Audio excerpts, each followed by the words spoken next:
Welcome to this webinar. Before we begin the presentation, I want to provide you with a few housekeeping items. On your screen, you will see a taskbar with icons. Each icon is assigned to a particular element of today's webinar. After the webinar is over, please take our survey to tell us how we've done. Throughout the presentation, you can network with others or submit questions to the speakers in the box next to the slides. Download resources from the folder icon. Today's event is being recorded and archived and will be available within 24 hours. For on-demand questions or comments, send us an email by clicking Email Us. If you experience any technical issues today, please refresh your browser by hitting F5 for a PC or Command R for Macs, or email webinars@bmpmedia.com for one-on-one support. And now I'm excited to turn it over to today's moderator.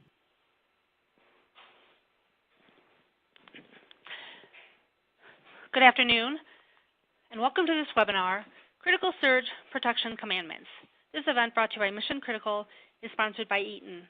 I'm your moderator, Caroline Fritz, editor of Mission Critical. Thanks for joining us. Today's presenter is Thomas Colcom, who is the Senior Product Manager for Power Factor Correction, Voltage Conditioning, and Surge Protection Devices with Eaton's electrical business. He has 27 years' experience in the design and development of industrial and aerospace components. Tom has earned his Bachelor of Engineering from the University of Pittsburgh and started his career as a design engineer working on aircraft, spacecraft, and ground-based military systems. And he frequently speaks about power factor surge and other power quality issues. Don't forget to submit your questions, and later in the program, our presenter will address as many as possible. Today's event is being recorded and archived on missioncriticalmagazine.com. And now I'm excited to turn it over to today's presenter, Tom Colcom. Welcome, Tom. Carolyn, thank you very much, and everybody, thank you for attending. We've got a pretty interesting session here regarding surge protection this afternoon. It should take roughly about 45 minutes, and I'm really excited about hearing your questions about surge when we get to the end of the presentation. As we go through this presentation, please feel free to enter your questions as you go, so you don't have to wait till the end to enter them. We'll collect them and respond to them like I said, at the end of the presentation using the chat function, the Q&A chat function, as you saw in the presentation. So let's go ahead and kind of jump right into things here.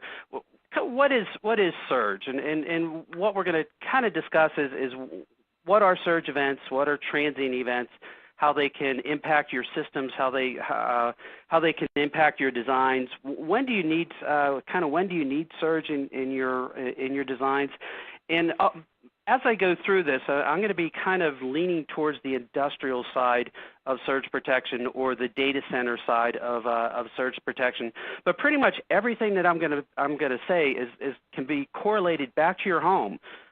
We have surge activity in our home environment, just like we do in our industrial environment, just like we do in our data center environment, and these events can cause a lot of damage. So just if you have a little bit of trouble understanding anything or thinking through something, try and relate it back to what we live with on a daily basis, and we'll be able to. It'll usually lock in place, and if not, by all means. Send in a question, and we will get to them at the end. So I guess the very first thing we want to talk about is what are surge events. And usually when you ask somebody what a surge event is, they think outside their own four walls. They think this is a lightning event. I have equipment that's working before a lightning storm, and then the storm goes through, and then this equipment is no longer functioning. You know, the light bulb goes on. Aha! I got hit by a surge. That would be actually true. However, what you really want to recognize is 80% of the surge events, 80% of the transient events, the surge events that are causing problems in your facility are being generated by your facility. Surge events are being generated by load switching. Anytime you have a load switching, you can generate a transient event. The size of the event has a tendency to be proportional to the size of the load that you're turning on or off, or the type of equipment that is being turned on and off in your facility. So that 80% that you're getting hit with, that's what's causing the vast majority of the damage. The damage, however, is going to be kind of minor. It's kind of like chopping down a tree. You keep whacking at the tree. You take little chunks off it every time. These 80%, that's what they're doing. They're hitting your system. They're weakening it little by little by little every time. And then you get that one big swing at that tree where it causes the thing to fall down. That's your lightning storm. That's what ends up happening is you get that one big swing, you get that one large transient comes through, and it now is going to take out all of your equipment that has been weakened previously by the other events that you've witnessed or your equipment has witnessed. Those are the events that you really want to mitigate the impact of. Yes, you want to mitigate the impact from that high power lightning event because that can cause immediate damage, but a lot of your equipment can withstand one or two of those high power lightning strikes without protection. But that's it, one or two, and that's a lightning strike can be where it strikes a pole or the electrical grid somewhere within about a quarter mile of your facility. Your equipment can withstand one or two strikes like that, but not a lot. So that's why we want to implement surge protection so that we can have your equipment withstanding those events in a long-term duration, so they can withstand forever. And those events are categorized by the IEEE in three different exposure levels. They call it a Category C, Category B, Category A type of surge event. Basically, all it's saying is that when you start looking at implementing surge protection in your facility, in your home, in your database, you want to try and categorize. You want to try and get a handle on what the type of transients are that you're going to be that your equipment is going to be exposed to at that particular spot in your plant, so that you can properly size a surge device. It is very easy to oversize a surge device, and oversizing the surge device doesn't necessarily mean that you're going to get a lot more protection. It just means that that surge device could end up lasting for a significant longer period of time, and you have to judge that period of time versus how long your electrical system as a whole is going to be installed for. Typical manufacturing recommendations with properly installed surge should last the life of your electrical system. So these are pieces of equipment that you should be installing, or you would install in your facility, and then you would should last you for the life of that facility, typically around 30 to 40 years. So where are these locations, these A, B, and C's? The A locations are typically closer to your point of use. These are locations on panel boards, on control boards, load centers that are close to, electrically close to your sensitive equipment. Where's that equipment that you're ultimately trying to protect? Your B locations are typically going to be your switchboards. These are going to be your distribution pieces of equipment in your facility. These are the pieces of equipment that could have sensitive electronics in them that control the distribution, that measure the distribution, that monitor your system. And you do want to keep those systems up and running. B locations are typically where you would, this is a typical location for your UPS systems, where you definitely want to have surge protection in front of the UPS. Not necessarily because the UPS needs protection, but if you're going to have all these transient activity challenging your UPS, that 80% of those activities are being generated in your facility, challenging that UPS, it is far more cost effective to mitigate those transients prior to them reaching your UPS. So yes, your UPS will have surge protection on it, but if you think about it, would you rather want a very inexpensive surge device to take care of those activities, or a very expensive UPS device? Because at some point, a surge device is finite. It does only have a certain amount of life to it, even when it's designed to last 30 years. It is far more cost effective to replace that surge device, which is very low cost, compared to rebuilding the front end of your UPS, which can be high cost. And then we'll also be talking a little bit later about cascading approach to surge, so that you can make sure that your equipment is fully protected. You really want to have at least 2 layers of protection between where that surge is coming from, so whether it's external or internal, and then where your sensitive equipment is. So if you just have that surge protection on the UPS, your data is your sensitive electronics. You could potentially only have one layer of protection. Putting that surge device directly upstream of that UPS now gives you basically 2 layers of protection, so that you now are mitigating any kind of impact by the surge energy that's going to come into your system. And you might say, okay, Tom, you work for Eaton. Eaton manufactures surge protective devices. Of course, you want me to put 2 devices in front of my equipment. The more the merrier. And I do want to say that while that may be partially true, the real truth is I want to make sure that your equipment is fully protected, and that it's going to function when you need it. And that's really the key to all of this. Is applying surge protection is helping you ensure that your equipment is up and running at the moment you need it, and that's critically true for safety type equipment. And the NEC is finally coming to recognize that. In the new NEC 2017, they have now mandated that a lot of your critical equipment, your safety equipment, must now have surge protection on it. In order to meet the requirements of the NEC. And the one that I'd like to point out is the surge protection for your data systems. This is 645.18. The NEC saying if you have critical data, then you should have surge protection in front of your critical data system, which would basically say in front of your UPS. The ideal place to put it in front of the UPS is typically if you have a wraparound bypass on that UPS, put the surge device integral to that bypass. By putting it integral, you not only get the surge protection, but integral gives you the absolute best performance of surge protective devices. The other side of this is the NEC. They're calling it critical data systems. In my mind, if you have a UPS in front of your data system, that's kind of already saying it's critical. Your company or your customers have decided that they want to protect that data with a very expensive UPS. It only now makes sense to put protect the surge. Put a surge device in front of it to protect the whole system from transient events or lightning events or internal transient events. To me, it just makes sense. The other side of this, which also makes sense, is in an industrial setting, there are a lot of safety mechanisms, a lot of lockout mechanisms. Let's think like a press brake or industrial equipment where you want to make sure that the operator's hands are far away from any kind of slicing or bending or cutting type of equipment, and they typically will have an electrical double push button. Those systems must now be protected against surge.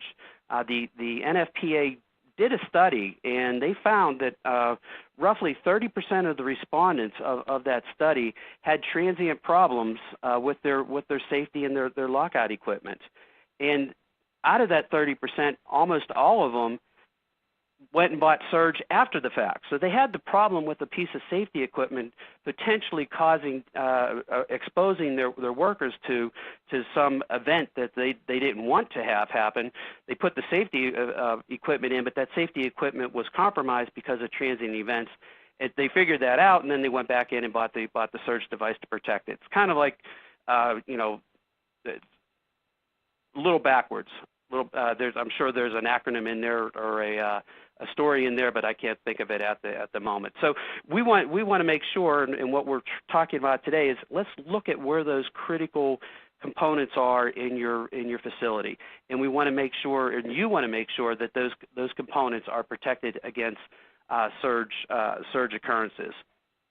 So when you're looking at a surge device, how do you kind of go about protecting it?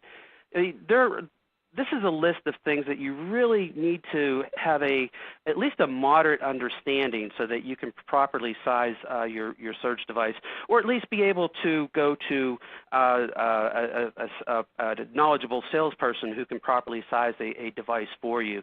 And these are the questions that they should be asking, because not every surge device is going to be ideal for every application. And it is because there are so many options within the surge devices, you can very easily overspecify and overpay for your device, and you really want to get the best value for what it is you're trying to do. So some of the things you want to look at: what is the application? Are you closer to the utility side of your electrical system, or closer to the point of view side of your electrical system? That's going to help determine what is the size rating. And when I say size, it's the Ka rating of the surge device. And if you're looking, or if you want to have at least a rough idea of what the Ka ratings are and what are available, in your handouts, in the I believe on the right-hand side of the screen, you have a download for handouts. One of the downloads is the Eaton Surge Protection Bulletin. You can download that bulletin, but really what I'd like you to take a look at is the very last page.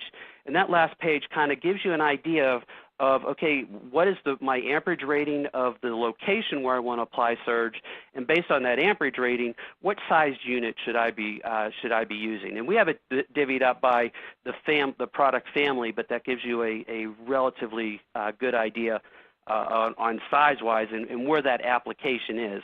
Because again, closer to point of use, you need a smaller unit. Closer to the utility, you probably need a larger unit. And that's where you get this product category. Where is the location within your facility? Also, your NEC requirements. Is the NEC now requiring that I put the surge in front of my data systems, or is it requiring that I put surge on a people mover in my facility?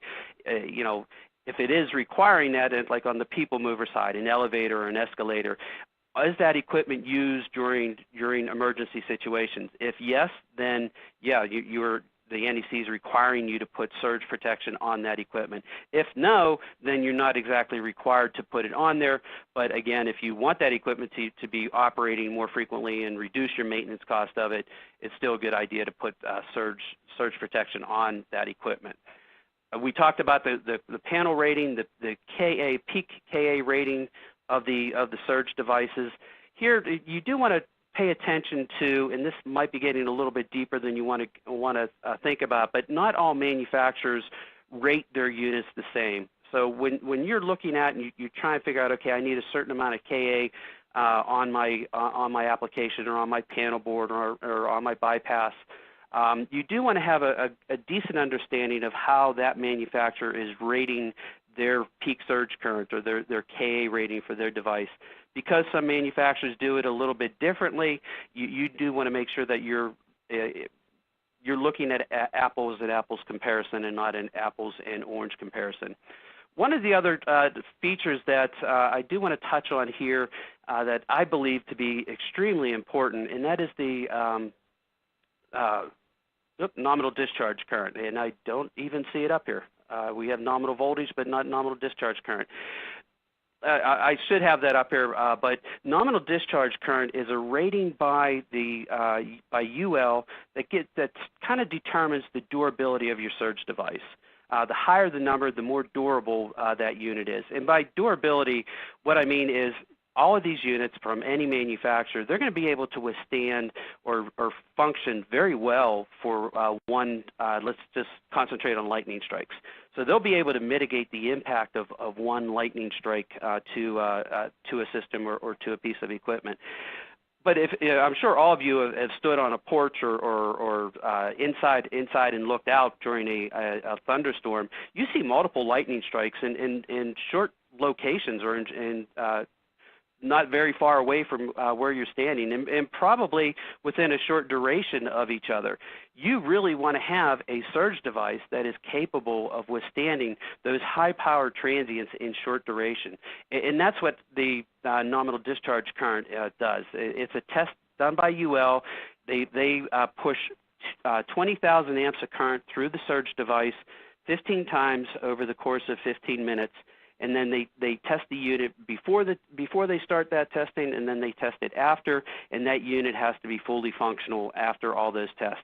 And then if it is, you get that rating of 20,000 amps.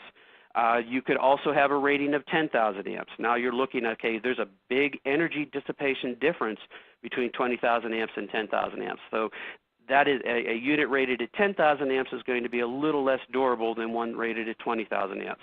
So this is and then you could also get a 5,000 amp or a 3,000 amp rating. As you get further and further into your facility, you obviously don't need as high a rating. But when you're looking at your C locations and your B locations, which are your main coming into your facility or your distribution systems or in front of your UPS, you definitely want to have a nominal discharge current of 20,000 amps. Some of the other options that you want to look at in your surge device, do you need a line filtration in the device or not? Typically when you're installing a device on your main or in your distribution center, you really don't necessarily need that line filtration. But as you get closer to your point of use, that's where it becomes more important to have that line filtration rating or additional capability of your surge device. The other thing to look at, obviously, is enclosure options. A lot of manufacturers will have a NEMA 1 enclosure, and those units are meant only to be installed indoors. Some manufacturers will have a NEMA 4 or NEMA 4X enclosure. Those units can be are designed to be installed outdoors, but they can also be installed indoors. We at Eaton have a couple of products that are only available with that NEMA 4X, and they can be installed indoors or outdoors. It was just more cost effective to have one style enclosure than different options of the enclosure. But different manufacturers approach that a little differently. What I would caution you over is don't drive or don't put a need for a NEMA 4 enclosure if you're going to install the unit indoors. That's just going to drive up the cost needlessly unless the manufacturer has said, okay, I don't offer this in a lower NEMA rating because it's more cost effective for me to give you just one enclosure rating. So that's something just to be aware of. The last three things I want to talk about on just kind of how to specify, how to look at your surge device is the warranty. A lot of manufacturers will have a very large or very long warranty. It's kind of the warranty is dependent on the positioning or the performance of the surge device. These warranties can go anywhere from 1 or 2 years up to 15, sometimes even 20 years. And I have seen a couple other ones. I would be very cautious in that the warranty does not a longer warranty doesn't necessarily mean you're getting a better part. If you really want to determine if you're getting a good surge device, you want to go back in, you want to look at that nominal discharge current rating, make sure that you have a high rating on your nominal discharge current, and then there's also what's called a VPR performance rating, a voltage performance rating.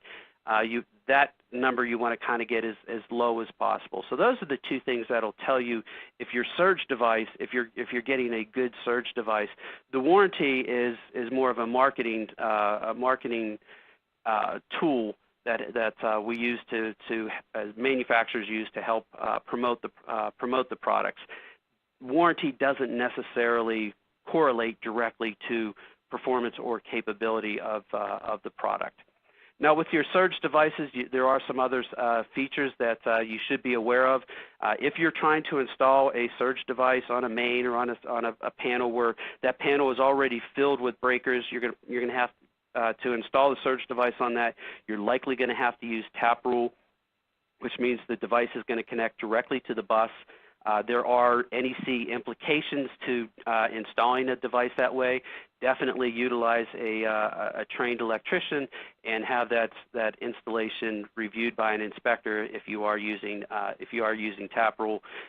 Some devices are going to have surge counters. This is good information to get an idea of the transient activity in your facility. If you install a surge unit on a piece of sensitive equipment with a surge counter and you see a significant number of transients challenging that surge device, there's a very, very good bet that elsewhere in your facility you're going to have that significant number of transients challenging other pieces of equipment that are not protected.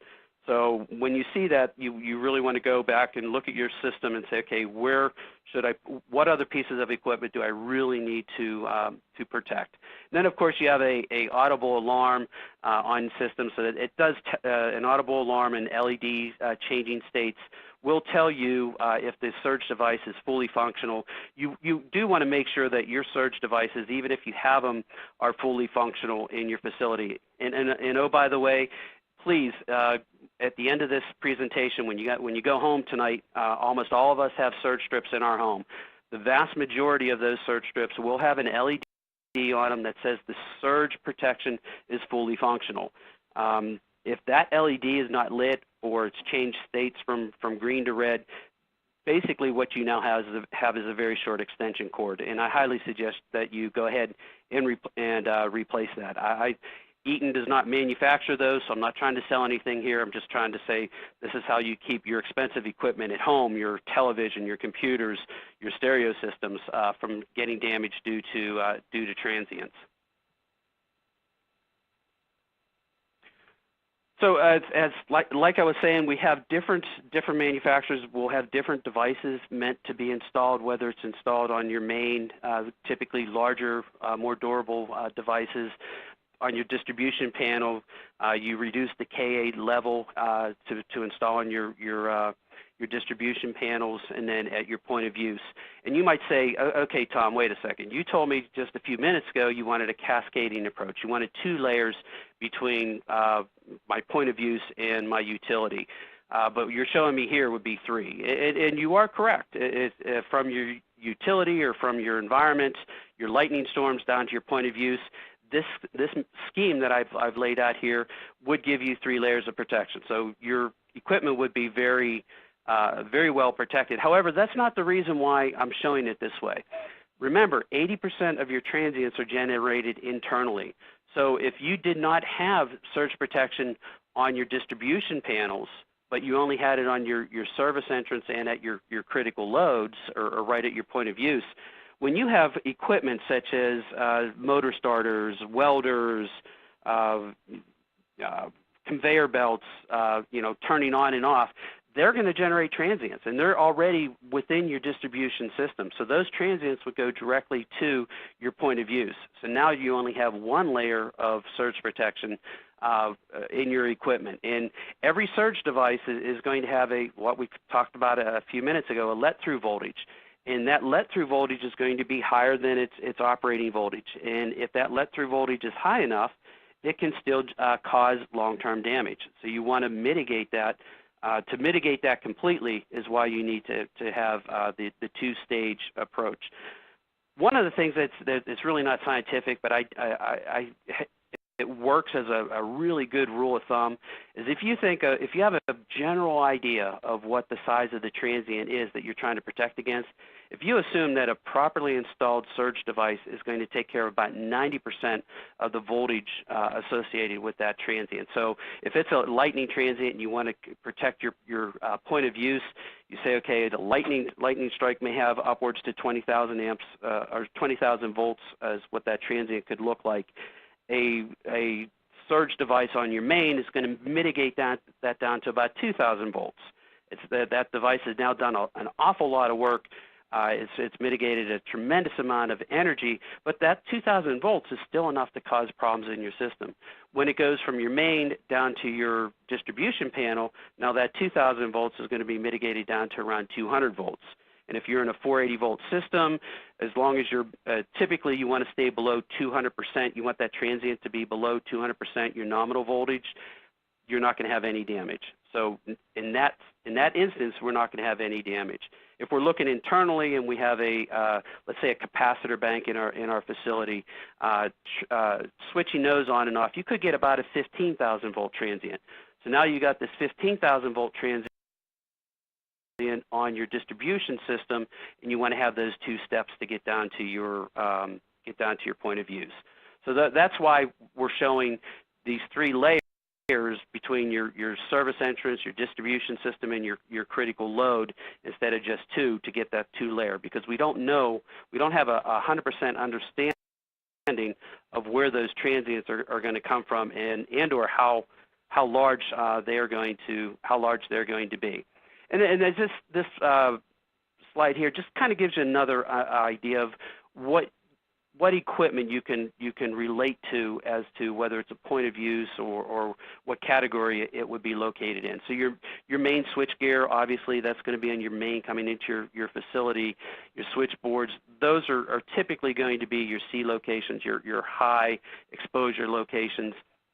Your distribution locations are going to be your panel boards, a sub-panel board. Load centers, like housing load centers, could be considered a B location. And then your point of use. So like in your home, your point of use would be your television. In a facility, your point of use could be individual PLCs. Control cabinets would be considered a point of use. So those are the areas where you do want to apply the surge and then just have an understanding from what we talked about before of what that KA rating would be.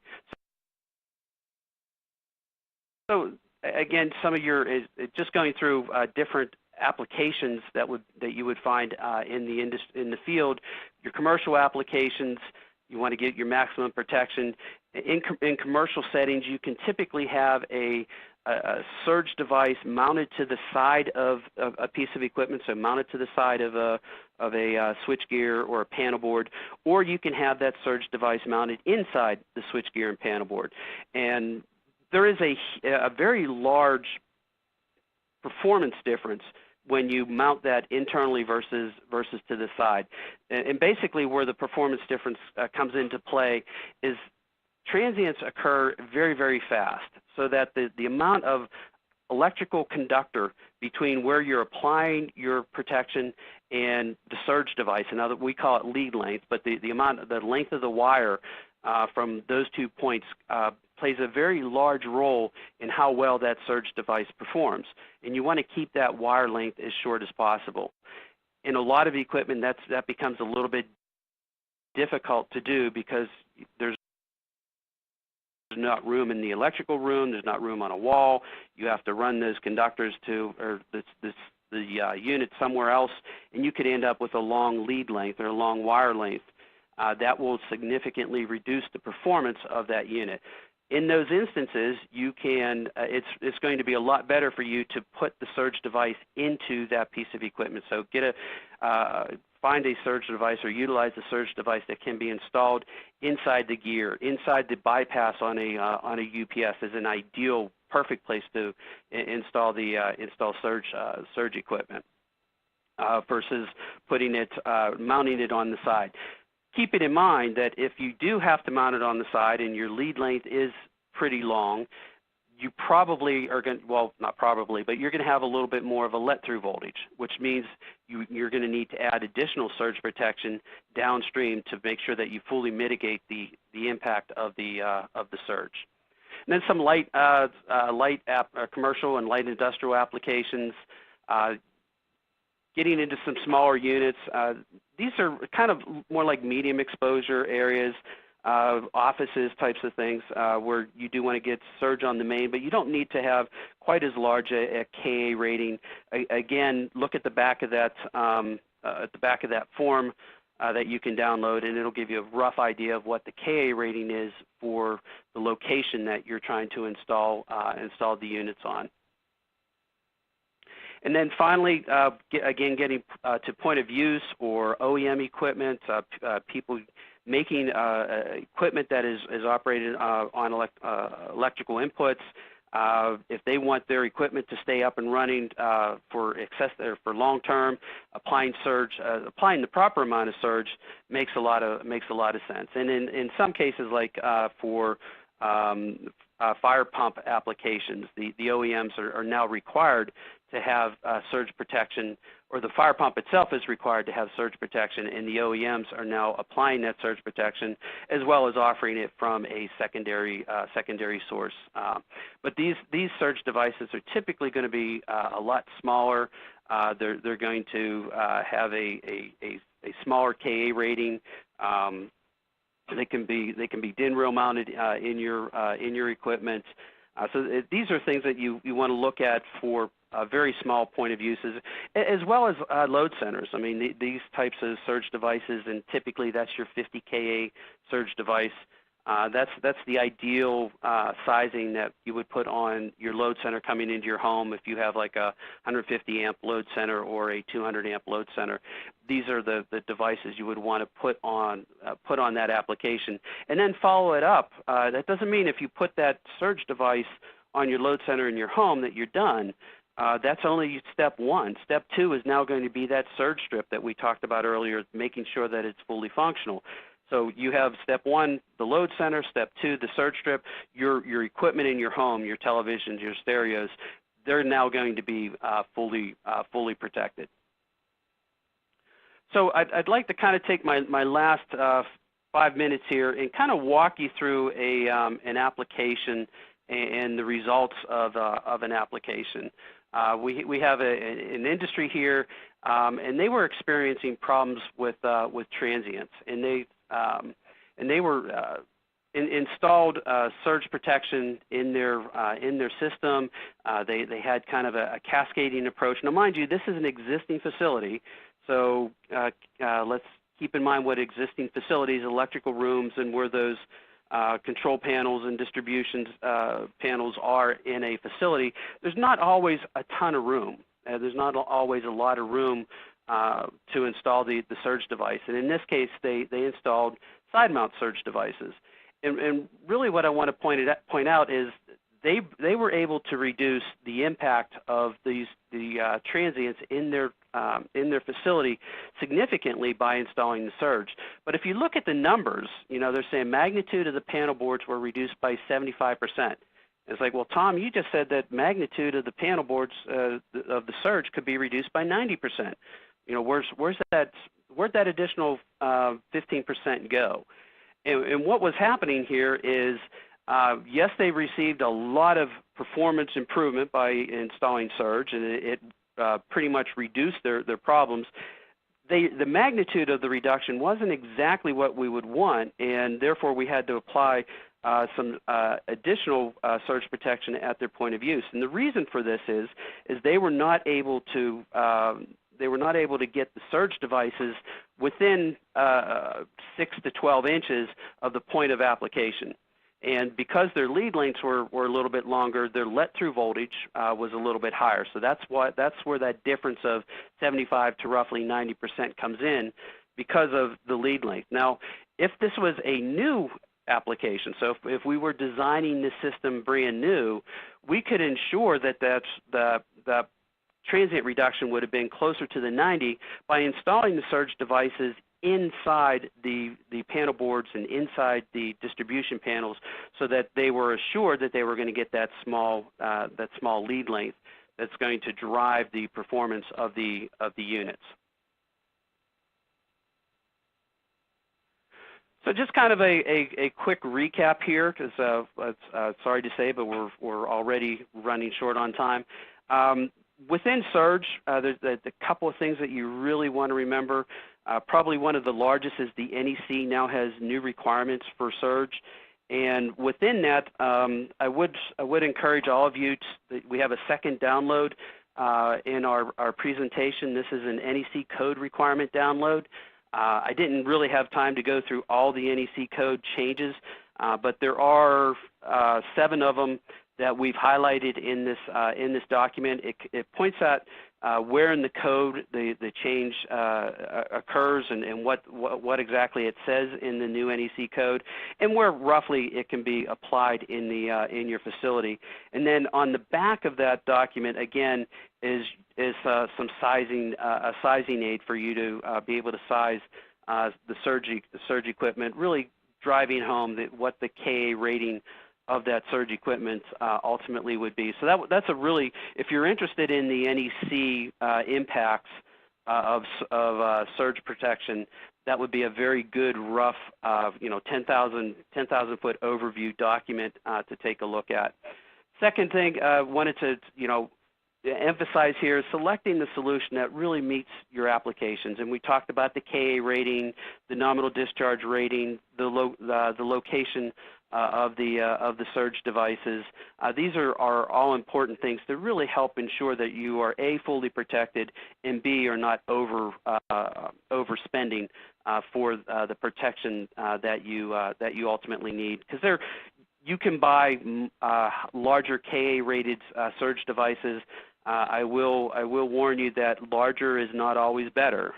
Just because one device is rated at 200 Ka and another device is rated at 600 Ka doesn't mean for your application that 600 Ka is going to perform better than the 200 Ka. So, but it will cost an awful lot more. So that's something that you really want to be definitely be aware of. And because there are a lot of different applications and a few different things to think about when you are applying surge, I would like to offer everybody on this call the ability to have an on-site audit from somebody from the Eaton surge team.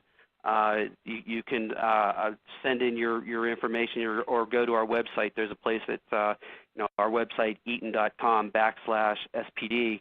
There's a place that you can request a on-site audit by doing that. And then finally, there's a lot of different questions and a lot of different aspects to applying surge protection. There's a lot of different technologies and white papers that are out there that you can look at. I would encourage you to go, if you are looking for some more in-depth information on surge devices, surge protection, how they work, what they do. Our final download from this presentation is a Eaton's Guide to Surge Suppression. This is basically kind of a frequently asked questions type of bulletin that goes through some of the things that we see quite frequently on surge in regards to surge. The other place I would recommend that you go to look would be the NEMA, N-E-M-A, nemasurge.org. That website has a lot of good information on surge and surge applications, and it does reference some of the surveys that I talked about in our presentation today. So with that, again, hopefully, as I was talking, that you were coming up with different questions and submitting those questions. We'll open things up that we can go ahead and answer those questions. Again, I believe you need to submit them through the chat. I don't believe we have the ability to have a audio question. So I'll kind of turn things over to Carolyn to start feeding me the questions that have been submitted and hopefully be able to answer them. Thanks, Tom, for a great presentation. As Tom said, please submit any questions in the Q&A and chat box. Okay, our first question is, how does active VAR compensators affect the need for additional surge protection? Well, your VAR compensators, just like any other piece of electrical equipment, they're going to have some switching on and off. So you kind of have two ways of protecting. You want to protect the compensator itself, and you also want to protect the rest of your equipment from the transients that compensator can be generating. So ideally, on the switchboard, very likely, that is feeding that VAR compensator, you probably want to install a surge. And this is kind of like a similar thing, and I'll use an example coming from a home. The vast majority of us will have garage door openers in our home, and that is a very large switching device. It is highly recommended that you put a little plug-in surge protector on the plug where you plug the garage door opener into. That's not necessarily to just protect the garage door opener from transients that are coming from outside, but more so to protect the rest of your home from the transients that garage door is generating. So that would be your first layer of protection.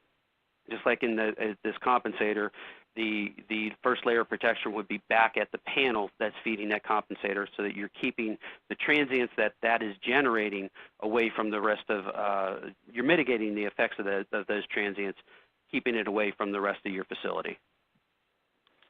Gary wants to know if there's an issue installing surge protection in front of a UPS that already has surge protection as well. He has been told there can be issues installing multiple surge protections in a line.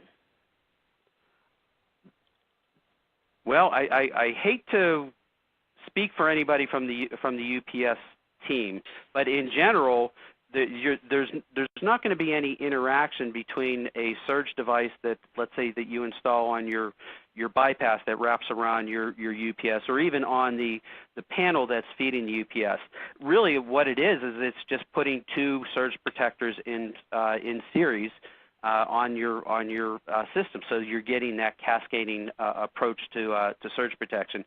Those units, as far as I know, are, and I've never heard of any way where the UPS is going to interact with a upstream surge protector. I just never heard of that occurring, and electrically, I can't see how that would occur. One of the things to think about when you're talking about surge devices, we talk about putting them on the panel boards or putting them in front of your UPS.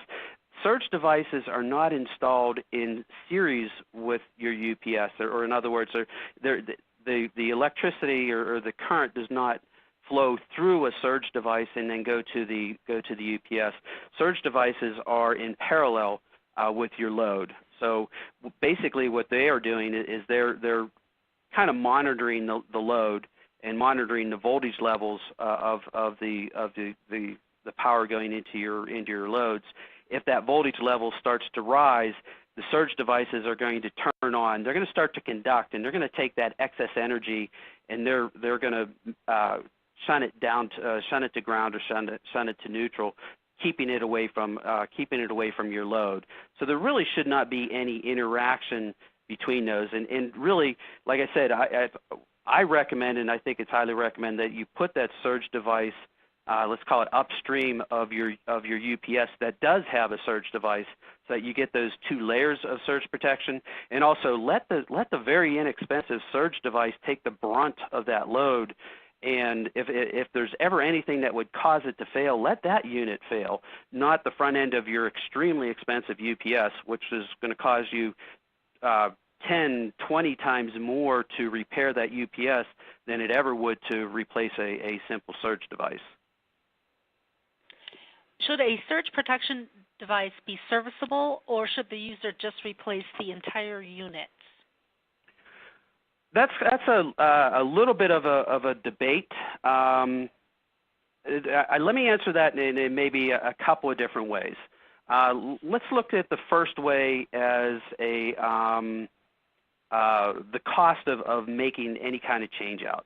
So the cost of you making a change out, calling an electrician in, or having your in-house guy make the change out, whether he's changing out a side mount surge device or a module within a side mount surge device, the time should be roughly about the same. It really shouldn't take a whole lot of time difference to replace those units.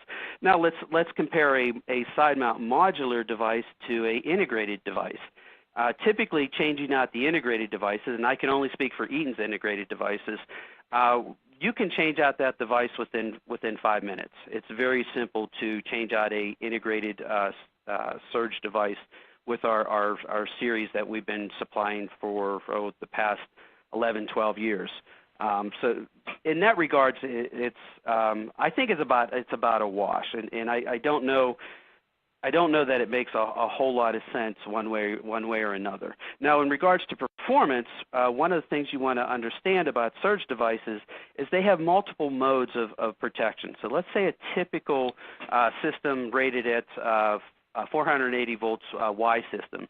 You have surge protection in that surge device that is connected from your line or your phase A, let's just say phase A to your neutral, and then phase A to your ground. Now, if you have a transient propagating along that phase A, both of those modules or both of those modes are going to conduct, and you really want them to conduct as relatively evenly as possible, so they ultimately wear evenly as possible. Now, if you have a modular device and you want to and one of those modes go out, So you replace it with a new mode, and what ends up happening is that new mode is a little bit stronger. It has a little bit higher, let's call it a turn-on voltage. It's called the knee of the performance curve, but it's going to be a little bit higher. So what ends up happening is now, instead of sharing that load or sharing the brunt of the transit you're trying to mitigate, it's now going to go to your old unit, and you're going to wear out that old mode significantly faster, and you're not going to have a good balance, and you're not going to have as good a performance within your unit. So we do recommend that that you just replace the complete unit. Price is not that much difference. Installation is not that much difference. The time effect is not that much difference. But you will get better performance from a new unit with all balanced modes than a unit that is older and has unbalanced modes, where you're really just challenging the old modes of the unit.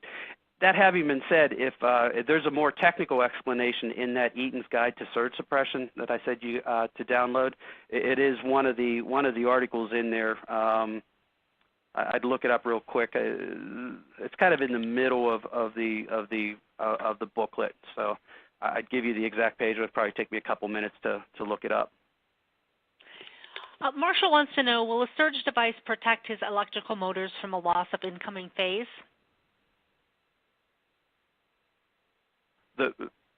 They're not going to, a surge device is not going to provide power. Can you read that question again? Maybe I misunderstood it. Hold on one second. I just have to find it. Okay. Will a surge device also protect my electrical motors from a loss of incoming phase in three-phase motors? Oh, is everyone still able to hear us? I'm getting feedback that the audio dropped out. Oh, can you hear me okay? I can hear you. Can our audience hear us? Let's see. I'm not seeing anything that they can't. All right, maybe it was just one individual's audio. In regards, okay, I got somebody saying audio is connected. Okay, in regards to the question, a surge device is going to protect against the transients that are going to occur typically occur during a phase loss. You can typically get a transient as you lose a phase and then the utility has a reclosure event. You're going to get a transient associated with that, or there could be a reason for that phase to be lost. A squirrel jumps across a transformer or something. You're going to get a transient that's associated with that phase loss. A surge device is not, however, going to power that phase during the loss. So there is no backup power for the coming out of the surge device. So hopefully that answers the question. SPD gets categorized as Type 1, Type 2, and Type 3. So what type gets associated with service entrance, distribution panel, and critical equipment protection? Okay. Prepare to be confused. it is a little bit confusing. The Type 1 devices, based on what you asked, or based on what was asked, the Type 1 devices would not go in any one of those locations. Type 1 devices are rated to be installed on the utility side of your main disconnect.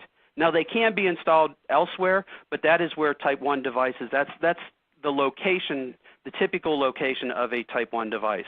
A Type 2 device is going to be installed on the load side of your main disconnect in your facility. So it could be on the main panel, could be on the distribution, and can also, a unit that is rated as a Type 2 device could also be at a point of use.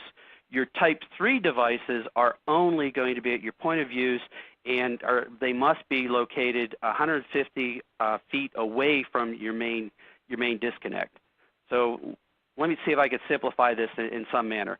If you want to look at your point of use, you can use a Type 1, Type 2, or Type 3 device typically at the point of use, as long as that point of use is 150 feet away from your main disconnect. If you want to look at your distribution panels or your main disconnect, so on the load side of that main disconnect, which would also include the distribution panels, you can use a Type 1 or Type 2 device. If you are on the utility side of your main disconnect, you can only use a type 1 device. So hopefully that explains it. I'm relatively new at my company and rehauling our disaster avoidance plan. When evaluating surge protection, is it okay to start with the UPS I inherited? Well, a UPS typically has surge protection built into it, not always, but typically does. When you're looking at your disaster plans, what I would really recommend is to go to NFPA 780 or UL 96A. These are building certification systems that walk you through, okay, this is how you would make sure that your facility is fully protected against the effects of lightning. And then that once they're protected against the effects of lightning, that also means they're going to be typically protected against the internal transients as well, as long as you apply surge to your point of use and to your distribution panels. But in general, if you're just looking at the system from the utility to your UPS, you really just want to make sure that you have 2 layers of surge applied prior to getting to the UPS, whether it has surge protection or not. Again, the reason for that is let's not challenge our UPS, our very expensive piece of equipment, with these levels of transients. Let's let the surge protective capability of that UPS be there for emergency situations or as a last line of defense. Let's take care of those transients by putting protection on our main and then putting protection on the panel that is going to feed that UPS or the bypass that feeds that UPS.